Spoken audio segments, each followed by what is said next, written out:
Hey everyone, it's your girl Leslie, and welcome to my channel.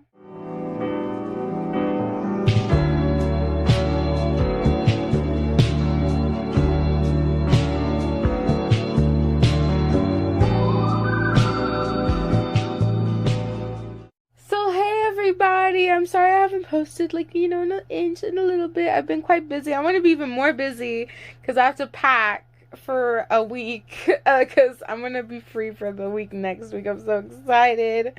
And I decided, hey, I have enough time to do this, so why not? So I'm sorry about this, but I mean, it's not like you guys haven't let me know that I haven't updated this certain series in 3 fucking months, like the Carnage one.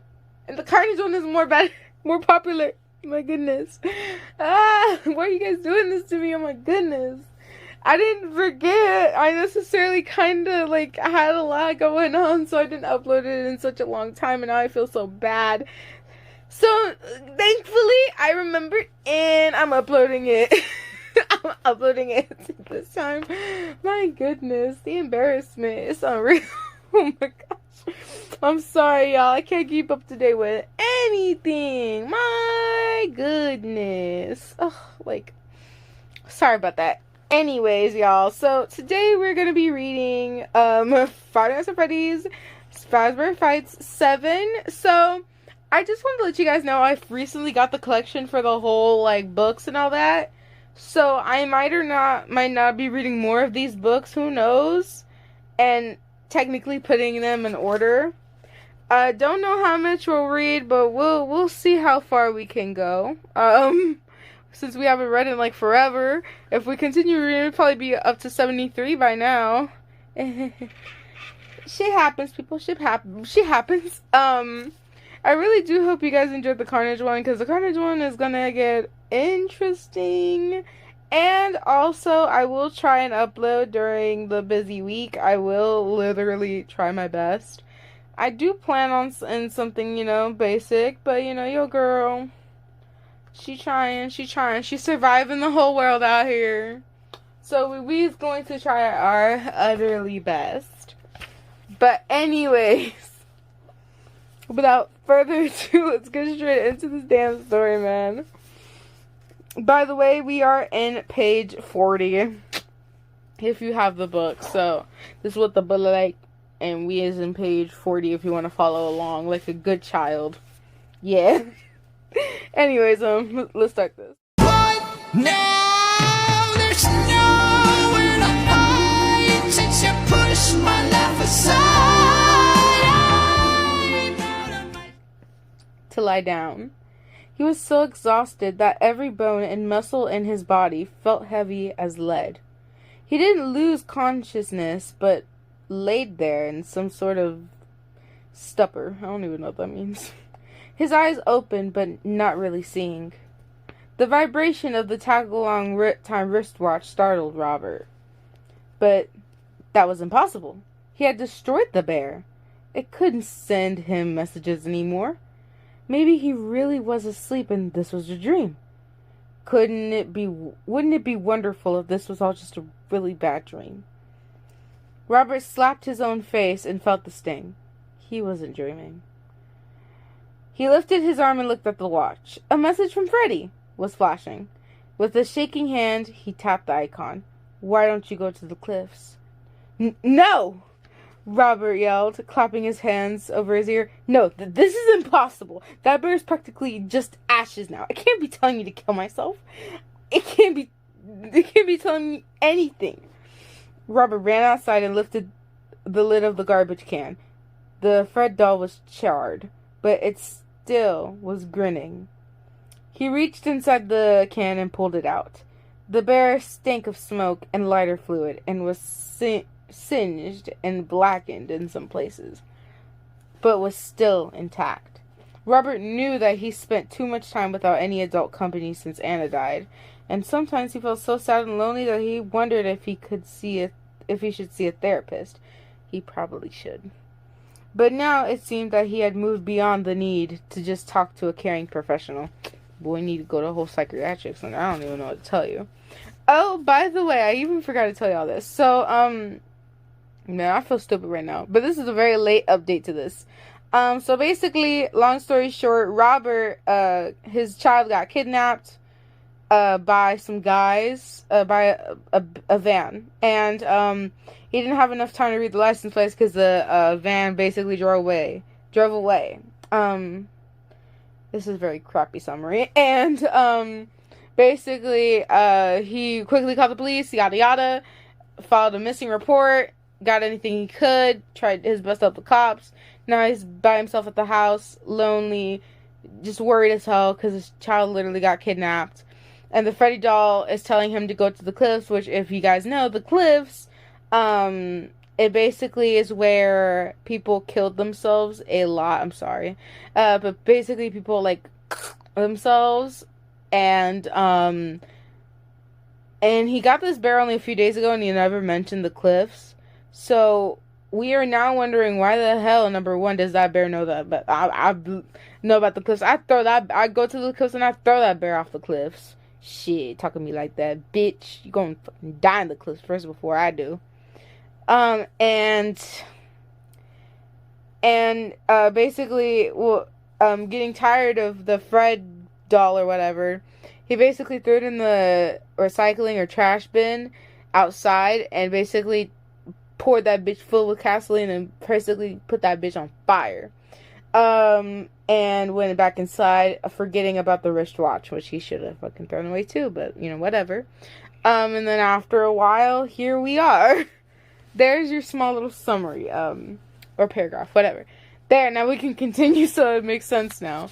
Okay. Anyways. To just talk to a caring professional.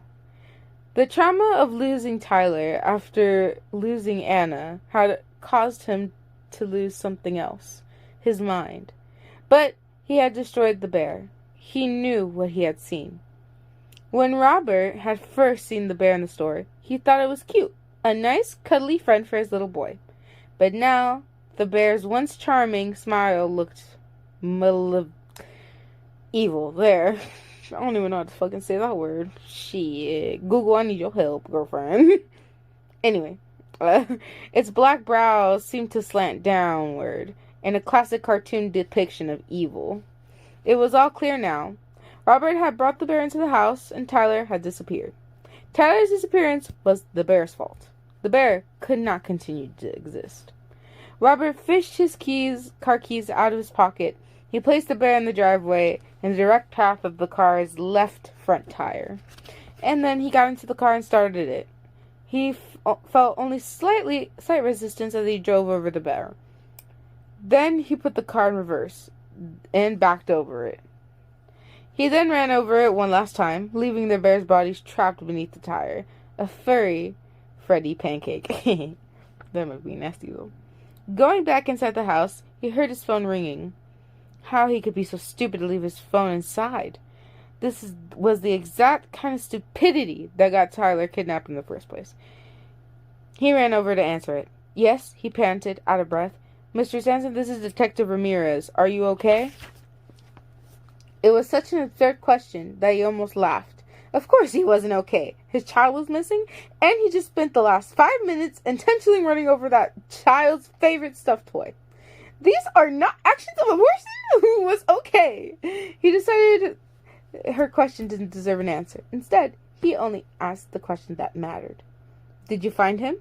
No, not yet, Mr. Stanton. But I wanted to let you know that the dog has sent his scent now and is searching for him. We have also found the tags numbers of every white van in the metro area, and we are running them to see if any of the owners have a history of criminal activity. We're working hard to find your boy. I'll call you in the morning and update you. Morning seemed like years away. How was he going to make it until morning without Tyler? Without even any information about Tyler? Is there anything I should be doing? Stay close to the phone. Get some rest. Pray, if you're the praying sort, and stay hopeful. Thank you, Robert said. But really, other than destroying the bear, there was nothing he could do. He was hopeless. Hopeless case. Just as he hung up the phone, his wristwatch vibrated. "How?" he yelled. "How?" He knew what it was going to say, and he was sorely tempted to run over it just like that bear. But there was a still tiny chance, wasn't there? That the watch might have some connection to Tyler, that it might help him locate him some way. He gritted his teeth and tapped a message from Freddie. "Why don't you go to the cliffs?" Broken, Robert sank to his knees and cried. The more the bell told him to the cliffs, the more suicide seemed like a welcome relief from his pain. Sure, it would be terrifying, standing over the edge, looking down at the jagged rocks below, and willing himself to jump. But the fall would be so fast he wouldn't have time to think, to feel, or anything. And the force which he'd smash into the rocks would be so hard he would die instantly. Even if there was some physical pain, it would still hurt less than the emotional pain that was ripping him apart. Without Anna and Tyler, what reason did he have to live? If he went to the cliffs, he could join Anna in death. Maybe there was a possibility he would see her again in some sort of spiritual plane. And, of course, it was possible that Tyler was also... This thought was so horrifying that it sent Robert running back into the bathroom to retch up the non-existent contents of his stomach. He leaned over the toilet, gagging and sobbing. My little boy, were the words that played in a loop in his head. He flushed the toilet and stood up straight. He had caught a glance of himself in the mirror and was shocked by what he saw. He seemed to have aged 10 years in a single day. His complexion was gray, and his eyes were swollen and bloodshot. His eyes streaked with tears and snot. On impulse, he turned on the water in the shower. Maybe standing under the spray would calm him down a little, loosen the painful knots in his shoulders. He undressed, stepped into the stall, letting the hot jets of water pound his neck and shoulders. He felt his exhausted mind begin to wander. Tyler's first birthday. Knowing the joy that 1-year-old boy takes in destruction. Robert had gotten Tyler a special smash cake he could destroy in addition to a larger birthday cake that Robert would slice and serve. Tyler sat in his high chair, wearing I don't even know how to say that, paper birthday hat. When the smash cake was set before him, he cackled with delight and immediately jammed both his fists into it. He brought his fist down onto the cake and again, then eventually gave one of his frosting-covered hands an experimental lick. Apparently liking what he had discovered, he dove into the cake face first, coming with a mouth and a face full of frosting. Robert had filmed the whole thing, laughing. He had never been so happy that day. He had been so happy that day. He had brought about how that day was the first day of many birthdays for his son. The first of many birthdays he and Tyler would celebrate together. He had been wrong. Freddie's words echoed in his head. Why don't you go to the cliffs? 2 years before the birthday party, Robert and Annie's first anniversary. The official gift for the first wedding anniversary was supposed to be the paper. What? It was supposed to be paper. Robert had checked out a book on origami. Oh my gosh, why am I saying these weird? On origami from the library. And after a lot of failures and frustrations, he had learned how to make original origami cranes. For weeks, he had spent every spare minute he had folding pieces of paper into cranes. The night of their anniversary, he had gone to their favorite sushi restaurant, and Robert had presented Anna with a box of 100 origami cranes. 1 crane, he said, for every year of happiness they would have together. Robert had known realistically that he and Anna couldn't possibly have 100 years together, but in his darkest nightmares, he could never have dreamed that day was the only year left. Were some people just doomed to lose everyone they loved? Or was it just Robert's own personal curse? Trust me, you ain't the only one, my guy. My subscribers would agree. Those words again. Why don't you go to the cliffs? Robert stood under the shower until the water ran cold and he started to shiver. He turned off the faucet and grabbed a towel. He dried himself off and put on the bathrobe, but he was still shaking. Not just with the cold, but with sadness and fear. How could the bear still be threatening him? Hadn't destroyed it. Robert remembered the line from the... Hold up, we gotta turn up in here. Alright, sorry y'all, I had to move positions because I wasn't getting too comfortable. And you might hear me wrestling sometimes because I'm like getting more and more comfortable. But hopefully you still hear me very well. I hope, because shit. I'm trying to get comfortable reading for you guys. Anyway, continuing. Let me go back a little bit so we can continue on the right track. Alright, he said, Robert remembered the line from the description on the toy's packaging. Tag along, Freddy is the bear who's always there.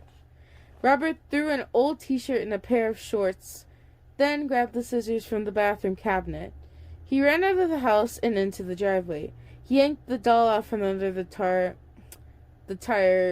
tire, laid it flat on its back on the hood of the car, and stabbed it over and over and over where its heart would be. If it had a heart. What do I have to do to make you go away? Robert yelled as he kept stabbing the little bear. Why won't you just die? You weren't even supposed to be alive. The bear's chest was slashed to ribbons. Bits of its stuffing poked out between the tears. Robert was debating ripping out the stuffing when his wristwatch vibrated. He knew what to expect.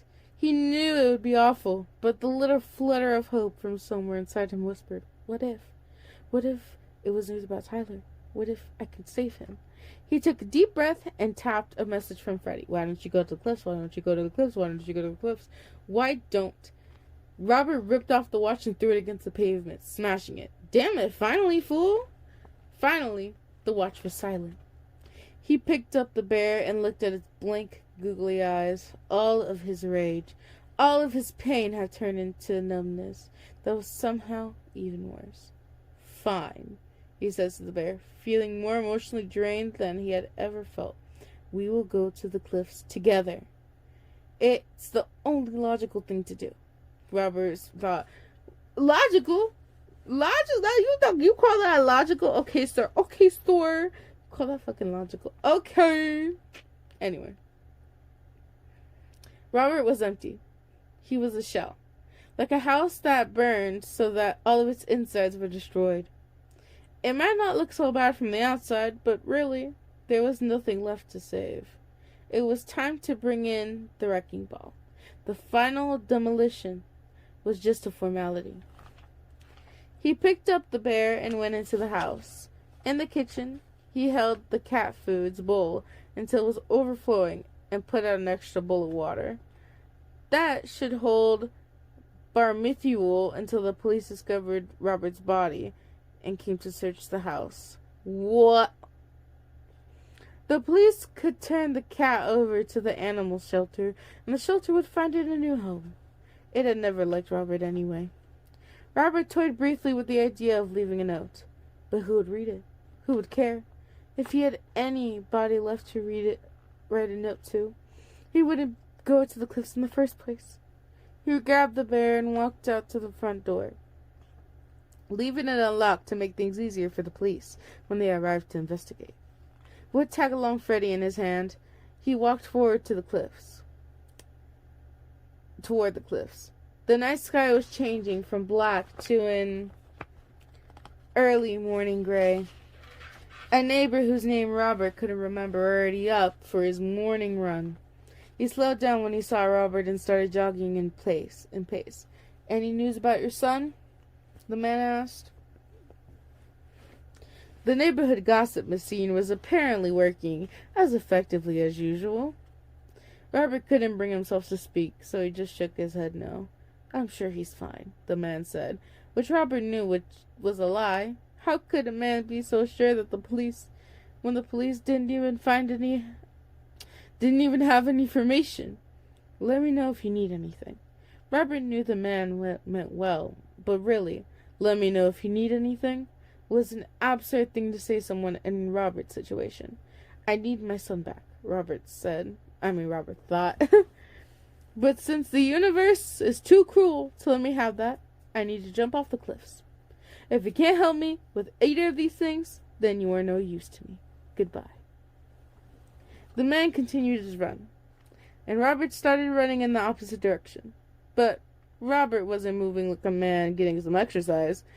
He was running like a man pursued by demons. He ran until he reached the cliffs.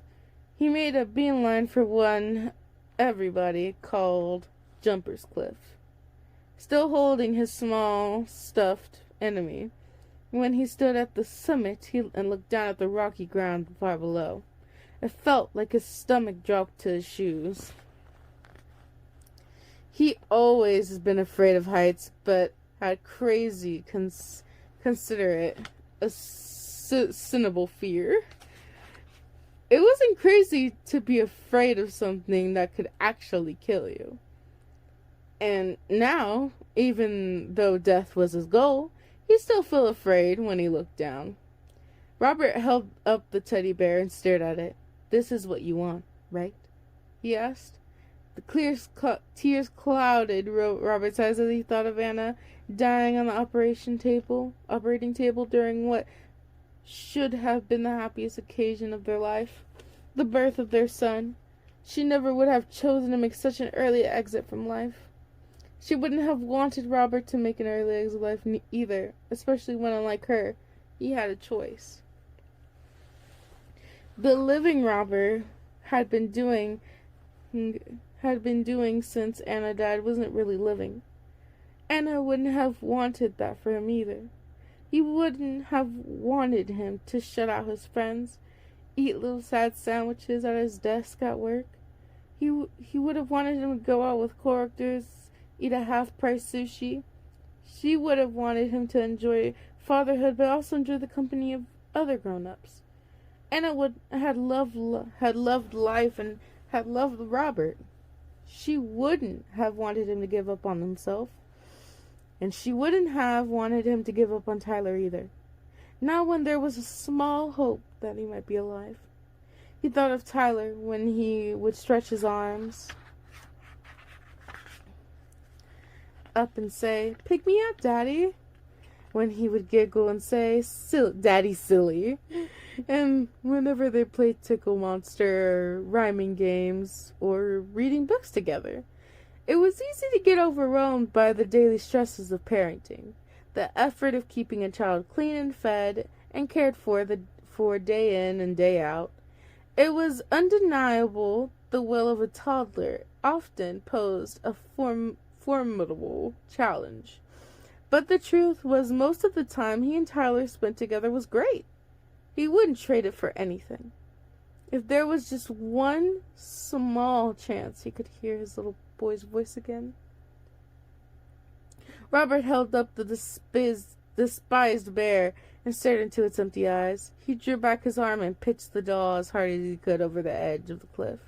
He spat over the ledge in defiance of what evil toy had almost made him do it. Of what he had almost let the toy make him do. Tyler wouldn't want me to. Robert screamed after the bear plummeted to the rocks below. His voice echoed, "Toot, toot, toot," in the canyon. Robert looked down at the rocks below, but also up at the sky, where the dawn had turned the clouds a rosy pink, the color of a dress Anna used to wear. He always told her that the dress brought out the roses in her cheeks. Anna wanted to live. Tyler, please let him be alive. Robert thought, wanted to live. The two of them Robert want to live too. Robert looked down at the rocky ground beneath him, then up at the pink clouds above him. Life was hard, but it could also be beautiful. Two people he loved the most in the world wouldn't want him to lose sight of that. As the sun rose, he heard the early morning chirping of birds and the cry of some small animal he couldn't identify. The mewing of a kitten, perhaps? The cries were coming from below him in one of many holes that had been created shallow miniature carvings in the rock's face. The more Robert listened to the cries, he decided they sounded almost like human. Could it be?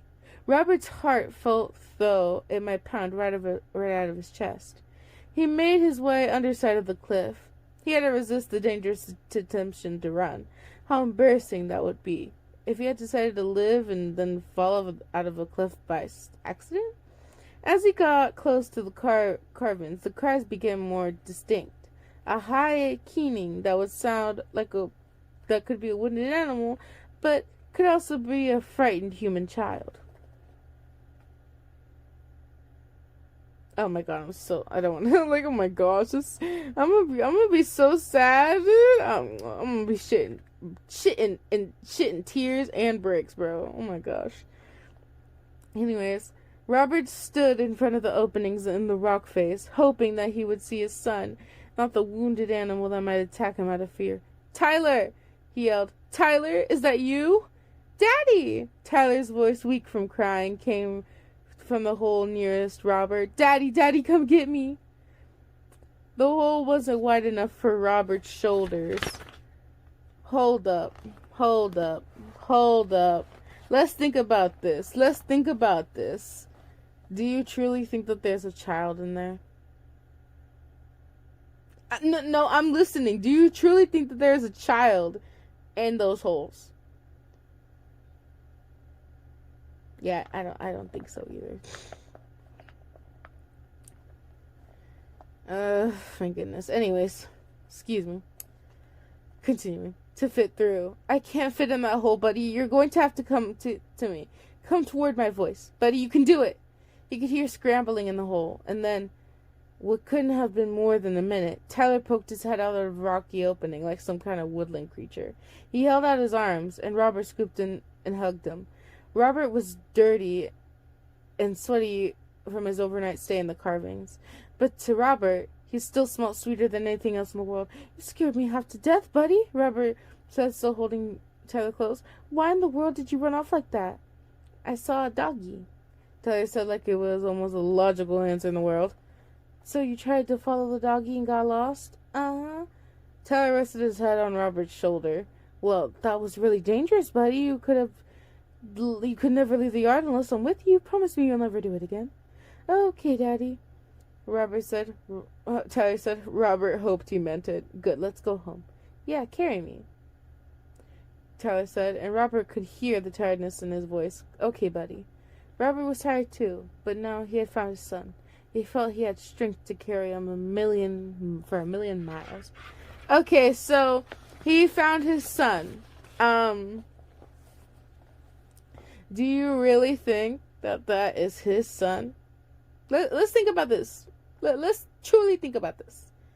Do you really truly think that this is his son? Like, from the Fnaf series, as we know, if you haven't read the stories, I'm sorry, but this is shown in Sister Location that robots enter bodies, okay? And they're pretending to be human. So what if, I don't know how it could possibly fit into a human child, but anything's possible with this series because it gets crazier. Like, I've heard some really crazy ones out there, so this ain't the craziest, I promise. Anyways, let's continue. We're almost done. I promise y'all, I promise. Okay, anyways. As Robert carefully walked away from the jumper's cliff, Tyler said, Daddy? Yes, buddy, I'm thirsty. I bet you are. We'll get you a big cup of water as soon as we get home. And can I have a peanut, Nana? Sure. Robert knew the kid must be starving. He hadn't eaten since breakfast the day before. Robert was happy to have the opportunity to make Tyler his favorite snack again. Sliced bananas with peanut butter to dip them in. Toddlers like to eat things they could dip into other things. And I'll make my special mac and cheese for supper, okay? Yummy! Honestly, Robert's mac and cheese wasn't anything special. Just a mix from a blue box. But it would be special because Tyler was back and unharmed, and they'd be eating together. Oh my gosh. From now on, all their time together would be special. A thought occurred to Robert as they reached the lower cliffs. Hang on a second, buddy. I want to see something. Without getting too close on the edge, Robert peered down in the direction in which he'd thrown Tagalong Freddy. The little bear was nowhere to be seen. What do you see, Daddy? Tyler asked. Nothing, buddy, but look how pretty the sky is. Mommy used to have addressed the color of those clouds. He decided he would no longer keep sliding about Anna. Tyler needed to hear about his mom, just as Robert needed to talk about her. If they talked about her, if they thought about her, there was a way in which she would still be with them. Mommy pretty, Tyler said. Yes, she was, Robert said. Would you like to look at some pictures of your mommy sometime soon? Yeah, Tyler said. Tomorrow, Robert decided he would take the photos of Anna down from the attic. He'd put them up in a mantle in the living room and maybe one in Tyler's room, too. We'll do that tomorrow then, Robert said. And I'll tell you some of the stories about her, too. Your mommy was a very pretty and smart and nice. Daddy's nice, too, Tyler said. It was a high compliment from a 2-year-old. Thanks, buddy. I love you, Robert said, holding Tyler securely as he walked farther and farther from the cliffs. I love you, Daddy. I love you too, buddy. Robert set Tyler down on the ground. Tyler slipped his hand into Daddy's, and they walked together toward home. Now, y'all, I don't know about y'all, but I know damn well that is not who we think he is. Because think about it, like, we have seen so many scenes, if you've read this series, you know damn well there is, like, certain books, sorry, spoilers, that, the animatronics somehow figured out to kind of switch consciousness with between themselves and a human. Basically now they're the human and now the human's the animatronic. It's really weird, but switching consciousness, basically going down it's very weird and very nasty at some points, so I don't blame you. But that's what I think might have happened, maybe. There might be a possibility, maybe not even yet. But I think so, because there ain't no way that... There is no possible way. Because that just doesn't make sense. Why was the van suddenly running off as soon as his dad came out there? You know, it just doesn't make sense, and it's kind of concerning when you think about it, you know? The father obviously will not be thinking about this because he's like, oh my god, I found my son. Everything's, thank you so much, Lord. Thank you so much. And then, boom, bam, done. You're done. So, I don't know if this is too far-fetched, but what if it's possible if someone hacked the Freddy animatronic and maybe gave the dad a hint to go to the cliffs, not to kill himself, but maybe to go get his freaking baby. We're done. Or something like that. I don't know. That might also be a possibility.